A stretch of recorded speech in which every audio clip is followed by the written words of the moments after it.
Bonsoir et bienvenue dans Hightech 221, la seule émission qui vous parle de toute l'actualité technologique en Afrique, au Sénégal et partout dans le monde.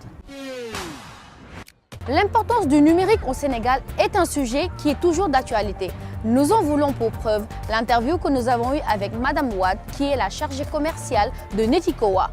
Netikowa est une entreprise œuvrant dans l'édition des logiciels.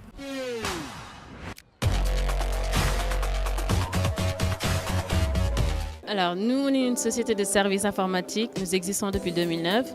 On édite des logiciels pour des grands comptes en France, en Europe, au Sénégal. Avec l'ADIE, l'Agence de développement de l'État, avec Orange, avec Terubi, IZF qui représente la zone UEMOA. Alors, le numérique aujourd'hui est présent partout dans tous les secteurs, dans le domaine de la santé, de l'agriculture, de l'éducation, de la communication. Et je pense que le numérique nous permet de gagner beaucoup d'années par rapport aux autres puissances mondiales. Et c'est très bien aujourd'hui qu'on puisse rassembler toutes les boîtes de la place, qu'on puisse exposer et montrer ce qu'on sait faire en matière de numérique.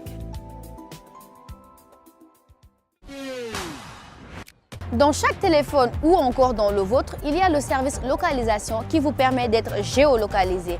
Il est temps qu'on en parle dans Hightech 221. Pourquoi la géolocalisation? Pourquoi activer sa localisation ou pas? Nous allons le découvrir dans ce reportage.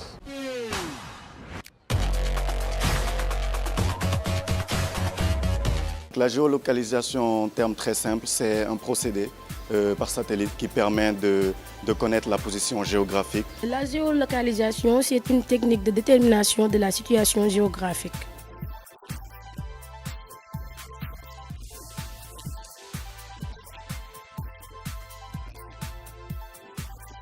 Soit d'un objet, mais plus souvent d'une personne.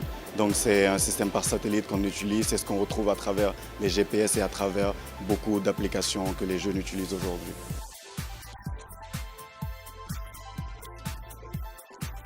Je pense que la géolocalisation, c'est quelque chose qui est très important parce qu'on est dans un monde qui devient de plus en plus numérique aujourd'hui. Dans un contexte restreint, on peut appréhender la géolocalisation comme une technique permettant à l'individu de s'autolocaliser.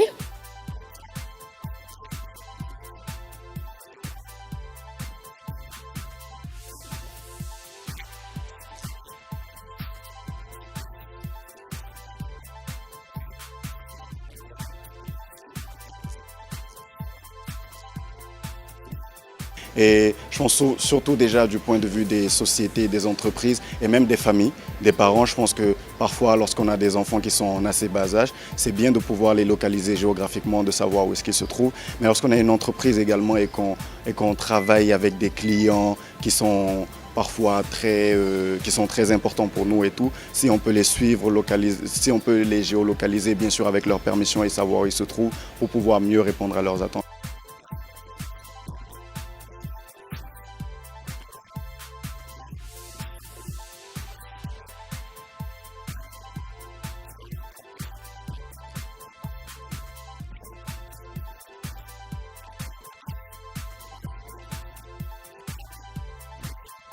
Pour l'instant, moi, je ne connais que Google Maps comme application qui permet de localiser quelque chose.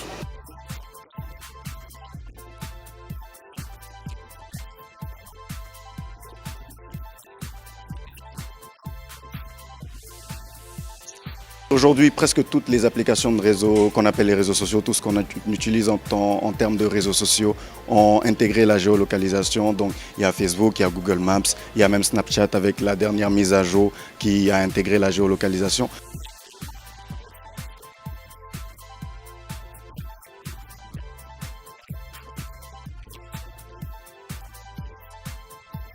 Mais au-delà de tout ça également, il y a deux applications que moi je connais personnellement. Il y en a une qui s'appelle Zoom Zoom Zen et qui est une application de géolocalisation. Donc le but de Zoom Zoom Zen, c'est que lorsqu'on doit rencontrer des amis par exemple et qu'on doit quitter dans 10 minutes, on leur envoie sa situation géographique et on leur dit je quitte dans 10 minutes, ce qui fait que nos amis peuvent suivre notre trajet. Donc ça c'est très utile lorsqu'on reçoit des gens qui viennent de l'étranger et qui ne connaissent pas forcément bien le pays.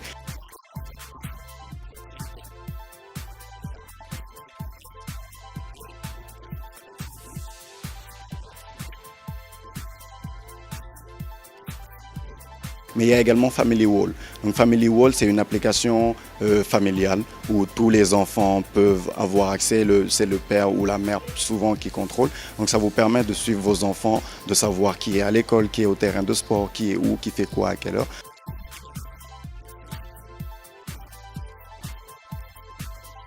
Moi, je pense qu'aujourd'hui, la géolocalisation, c'est quelque chose dont tout le monde a besoin, que ce soit les individus ou bien les familles ou même les entreprises.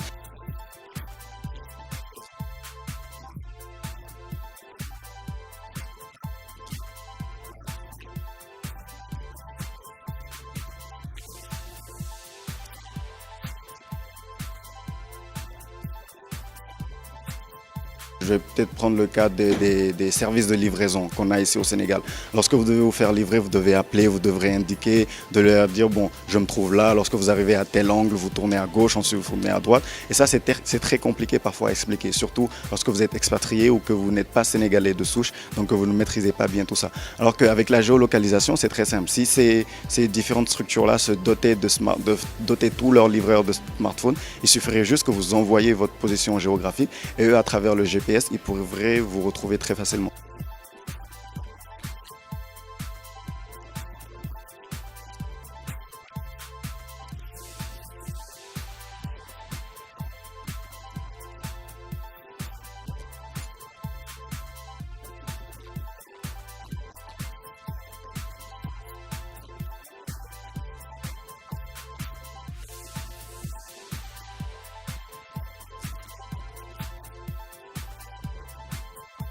Mais également au point de vue familial. Si vous avez des enfants qui sont en bas âge et que vous n'avez pas forcément de nounou qui puisse prendre soin d'eux et que vous devez les suivre et tout, je pense qu'avec la géolocalisation, c'est beaucoup plus facile pour vous de voir où ils sont, qu'est-ce qu'ils font, quand ils quittent l'école, par où est-ce qu'ils passent pour rentrer, pour pouvoir mieux se sécuriser. La géolocalisation, ça facilite les déplacements, les recherches, etc. En grosso modo, on peut parler de communication d'âge. Les plateaux Tech Guest de Hightech 221 ne sont pas sans surprise. Alors aujourd'hui, nous allons découvrir avec vous ce que Basile a bien voulu nous concocter.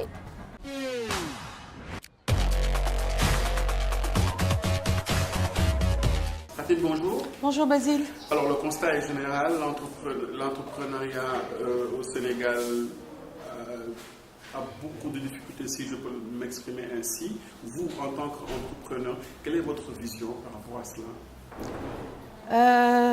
Écoutez, le constat, comme vous dites, il est général. C'est vrai que l'entrepreneuriat aujourd'hui est principalement en difficulté parce que forcément les politiques publiques ne sont pas assez acharnées dessus. Il y a des questions comme l'accès au financement qui aujourd'hui représente la grosse problématique sur cette question d'entrepreneuriat. Les jeunes ont des idées, de beaux projets, mais pas de solutions pour pouvoir les développer. Il est certain que l'argent ne représente pas la seule solution, parce qu'à côté de ça, il y a un accompagnement à faire sur l'employabilité déjà des jeunes, d'une part. Quand on parle d'auto-entrepreneuriat, il faut des structures qui puissent les accompagner sur des formations pour renforcer leurs compétences, que ce soit sur un modèle, un business plan, un plan d'affaires, et toutes ces questions qui aujourd'hui, on voit le résultat. L'entrepreneuriat, c'est un peu global, mais si on y rajoute le numérique, ça devient autre chose. Est-ce que vous avez senti cette progression des entrepreneurs qui se dirigent maintenant vers le numérique ? Alors, le numérique, pour nous, c'est la solution, parce que tout est basé dessus de nos jours. L'entrepreneuriat associé au numérique est une thématique actuelle et il est certain qu'ils ont besoin du numérique pour évoluer. Un entrepreneur, pour faire même sa publicité, on a besoin du numérique, on a besoin de tous ces outils digitaux qui sont mis en place pour eux et aussi d'accessibilité aux produits du web, par exemple, à des supports digitaux et aussi, mettons, des émissions de télé pour une promotion des activités. Oui. Vous avez évoqué une question qui est importante, une problématique qui est très importante, c'est-à-dire le financement dans l'entrepreneuriat. Ce n'est pas uniquement le seul problème, mais souvent les jeunes sont confrontés à ce qu'on appelle les projets bancables, l'État souvent n'a pas des gens pour les accompagner, etc. Est-ce que vous, en tant qu'entrepreneur, et là où vous êtes, est-ce que vous êtes en train d'accompagner des jeunes comme ça? Écoutez, nous, en tant qu'entrepreneurs et en tant que structure qui accompagne des entrepreneurs, nous essayons de pallier à ce manquement qu'il y a. L'État fait des efforts, il y a des fonds de garantie qui sont mis en place, il y a des structures mises en place pour accompagner les jeunes, pour structurer et faire en sorte que leur projet soit bancable.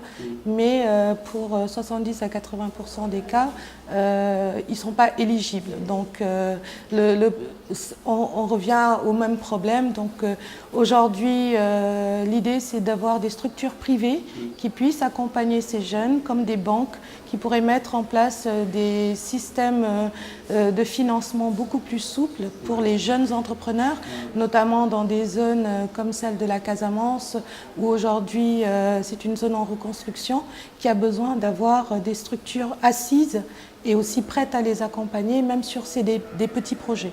Donc un entrepreneur peut avoir du mal à démarrer, des fois juste pour 100 000 francs.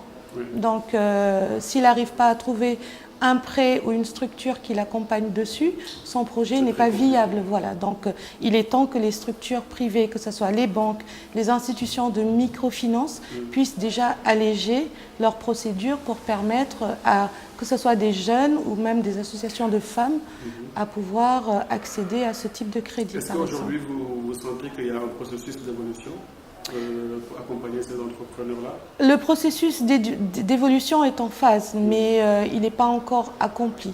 On essaye, il y a des structures qui essayent, on va dire, mais qui n'y parviennent pas encore parce qu'ils n'ont pas cette étude terrain assez profonde pour pouvoir donner solution à cette problématique-là. Est-ce que vous êtes de ceux qui croient que le numérique peut changer la donne dans l'entrepreneuriat? Totalement, parce qu'aujourd'hui, grâce au numérique, il y a des solutions qui sont là. Je vous donne juste un petit exemple, l'accès au financement. Grâce au numérique, des campagnes de crowdfunding peuvent se mettre en place, ce qu'ils n'avaient pas avant, et qu'aujourd'hui, de manière très rapide, ils peuvent avoir grâce au numérique. Alors vous avez une grande expérience là-dessus. Pour un jeune, par exemple, qui vient de démarrer, quels sont les conseils, ou bien les conseils que je peux vraiment lui faire pour qu'il puisse avancer dans ce qu'il est en train de faire? Déjà, la première recommandation, c'est de croire en ses rêves, parce que si on n'y croit pas, on n'y arrive pas. De jamais lâcher l'affaire, comme on dit, de manière très jeune, mais surtout de s'outiller, parce que on ne naît pas entrepreneur, on l'apprend malgré tout. Donc il faut vraiment des outils adaptés. Que vous soyez alphabète ou analphabète, il est important de s'outiller pour pouvoir développer son projet. La semaine de l'entrepreneuriat, c'est pour bientôt, c'est une activité qui va promouvoir, en quelque sorte, pas en quelque sorte, mais qui va promouvoir l'entrepreneuriat. Depuis quand cela existe et vous, en tant que quelqu'un d'entrepreneuriat, comment ça se passe avec cet événement? Alors, la Semaine mondiale de l'entrepreneuriat aura lieu d'ailleurs cette année pour sa 5e édition du 13 au 19 novembre. Donc, l'idée de la Semaine mondiale de l'entrepreneuriat, c'est avant tout de porter un plaidoyer très fort auprès des décideurs publics parce que c'est eux qui ont la clé. Ils ont la clé et on a besoin à un moment que toutes les serrures, que cette clé puisse accéder à toutes les serrures. Donc c'est ouvert à tous les entrepreneurs? C'est ouvert à tous les entrepreneurs et pour cette année d'ailleurs, puisqu'on a parlé de la question du numérique, la thématique sera autour du numérique pour que nous puissions parler de l'agriculture et du numérique, de tous les services du numérique qui peuvent être appliqués à l'entrepreneuriat. Que ce soit les applications, que ce soit les objets connectés. En fait, ce sera vraiment le numérique au sens large. D'ailleurs, nous invitons tous les entrepreneurs qui veulent se faire connaître parce que c'est le moment de se faire connaître, de présenter ses produits et surtout de se dire écoutez-nous parce que nous avons des problèmes, nous avons envie d'y arriver. Et l'entrepreneuriat, c'est une solution à l'emploi, donc il est temps de pouvoir accompagner cela. Vous y croyez que d'ici quelques années, le Sénégal va sauter des étapes avec l'entrepreneuriat? En 2 mots. J'y crois très fort. Fatim, merci. Merci Basile. Merci de nous avoir suivis. On se rendez-vous prochainement.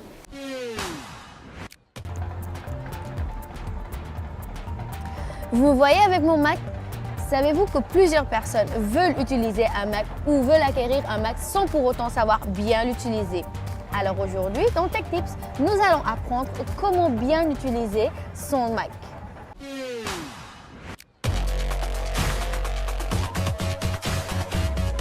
Merci Mary, bonsoir. Utilisez-vous un Mac pour la première fois?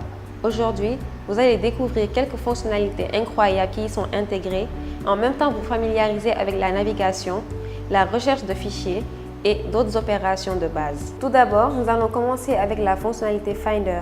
Finder est une application qui vous permet de parcourir vos fichiers de la même manière que vous naviguez parmi vos fichiers de musique avec le Coverflow. Après cela, nous avons Mail qui vous permet de gérer tous vos comptes de messagerie d'un même point. Avec iCall et carnet d'adresses, votre emploi du temps et vos contacts sont toujours synchronisés. La caméra iSight intégrée avec iChat vous permet de discuter en vidéo avec vos amis, vos proches, votre famille, où qu'ils soient dans le monde. Time Machine vous permet de restaurer et sauvegarder automatiquement vos fichiers. Après cela, nous avons Clin d'œil qui vous permet de visualiser vos fichiers en un seul clin d'œil. Spotlight vous permet de trouver rapidement les fichiers que vous cherchez sur votre Mac.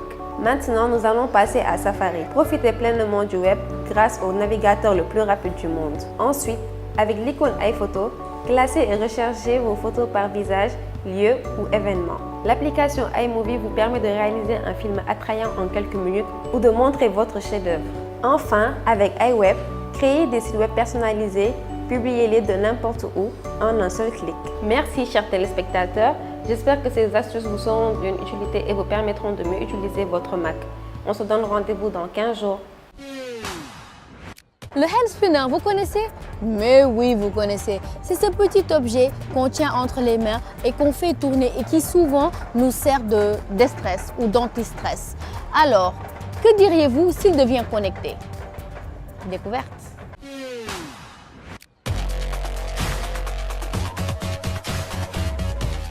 Le hand spinner connecté. Après le modèle avec haut-parleur intégré ou celui à LED, c'est au tour d'un hand spinner connecté de faire son apparition. Son pivot central est équipé de surfaces tactiles, lesquelles permettent de savoir s'il est tenu entre les doigts ou s'il tient sur un seul.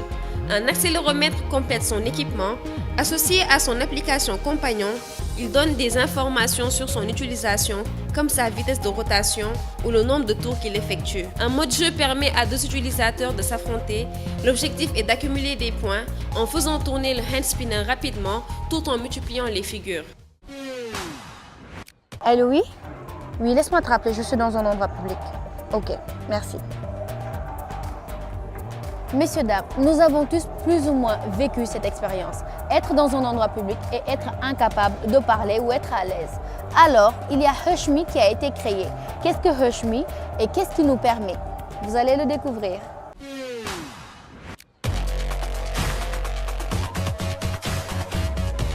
Ce gadget permettra de garder une conversation privée quand l'utilisateur se trouve dans un espace public. En effet, le masque insonorisé dispose d'un microphone embarqué ainsi que d'écouteurs intra-auriculaires sans fil. Il permettra aussi de garder une conversation privée quand l'utilisateur se trouve dans un espace public. Une fois relié à un smartphone, il ne laisse échapper aucun mot de la conversation téléphonique. Pour y arriver, il dispose de deux modes. Le premier étouffe la voix de l'utilisateur, tandis que le second permet de masquer par un bruit de fond. C'est toujours un plaisir pour moi de vous présenter les actualités tech du Sénégal, de l'Afrique et partout dans le monde. Alors je vous donne rendez-vous dans 15 jours pour un autre numéro de Hightech 221. Sur ce, bye bye!